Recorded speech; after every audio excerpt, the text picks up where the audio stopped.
Hello friends, concrete can withstand great amount of compressive stress. But concrete has two weaknesses. One, it has no strength against tension. And number two, it is brittle. Because of these two weaknesses, concrete gets cracks when subjected to maximum load. When we design a concrete structure, we design it for ultimate strength. It means in worst case scenario, the structure should not collapse. And another important design criteria is there should not be any movement or deflection when a load is applied on the structure. Before failure of any concrete structure, cracks are formed in the concrete and then the structure collapses. And cracks are formed due to deflection or movement in a structure. When water comes in contact with these cracks, the steel gets corroded. To avoid these cracks, to increase the strength of member, and to reduce the deflection, prestressing is done. Prestressing means tensioning the reinforcement. For example, just take the case of bridge over a river. If we try to construct this bridge with traditional concrete, then we will have to increase the depth of span, so there will be no enough space under the bridge for ships to pass.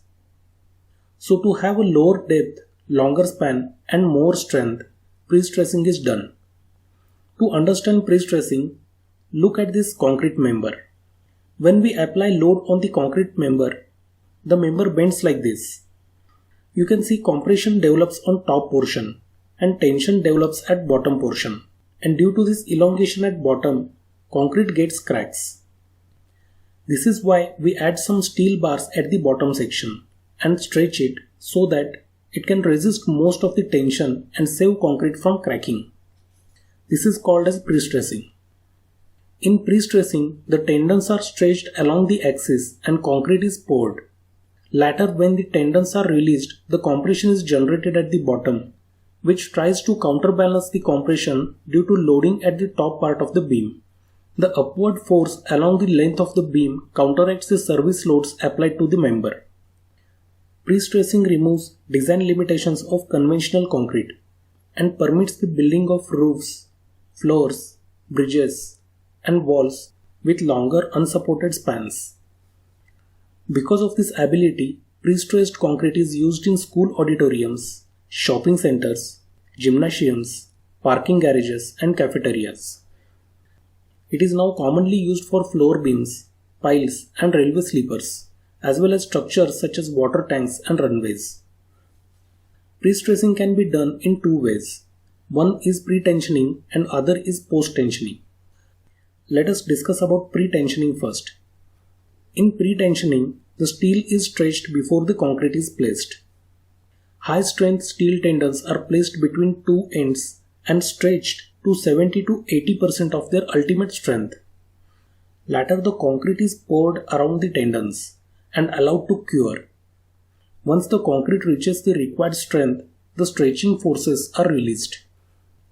When highly stressed steel attempts to contract, the concrete gets compressed. Then the concrete will be in a permanent state of maintaining prestressed strength. Mostly the pretensioning concrete elements are precast in a factory and must be transported to the construction site. In place of tendons, wire strands or cables, high tensile steel bars can also be used for tensioning. Examples of pretensioning concrete precast products are foundation pile, railway sleepers, electrical or lighting pole, floor slab, beam, pipe, partition wall, etc. Posttensioning. In posttensioning, the steel is stretched after the concrete hardens. Unlike pretensioning work, posttensioning is usually carried out at project site.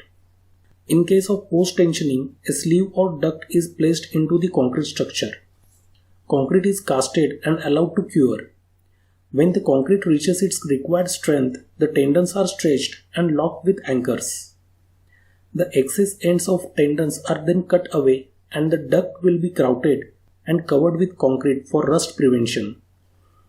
Examples of posttensioning are roads, bridges, railways, tunnels, dams, containment tanks, reservoirs, underground constructions, foundations, buildings, industrial facilities, air and sea ports, special structures or any form of prestressed concrete structures, etc. Now let us discuss advantages of prestressed concrete. With the help of prestressed concrete, sleek and slender concrete structures can be constructed. Due to this, dead load of the structure gets reduced.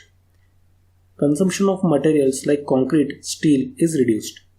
Longer beams, spans and girders can be constructed, which gives untroubled floor space and parking facilities.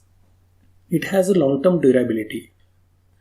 Possibility of steel corrosion and subsequent concrete deterioration is declined because concrete is crack-free. Prestressed concrete bridges are not easily damaged by fire. They have excellent fire resistance and low maintenance costs. In comparison to reinforced concrete, prestressed concrete offers greater load resistance and shock resistance. The compressive strength of concrete and tensile strength of steel is used to their fullest. Disadvantages of prestressed concrete. Prestressed concrete requires high quality dense concrete of high strength. Perfect quality concrete in production, placement and compaction is required. It requires high tensile steel, which is 2.5 to 3.5 times costlier than mild steel. Prestressing process requires complicated tensioning equipment and anchoring devices which are very costly. Prestressed concrete construction requires very good quality control and supervisions. Prestressed concrete needs skilled laborers. Prestressing is uneconomical for short spans and light loads. Now one small question. We need high tensile steel, that is okay, but why we need high strength concrete for prestressing? The reason is, if the concrete is not strong enough, it can be cracked or failed when it is stressed by tendons.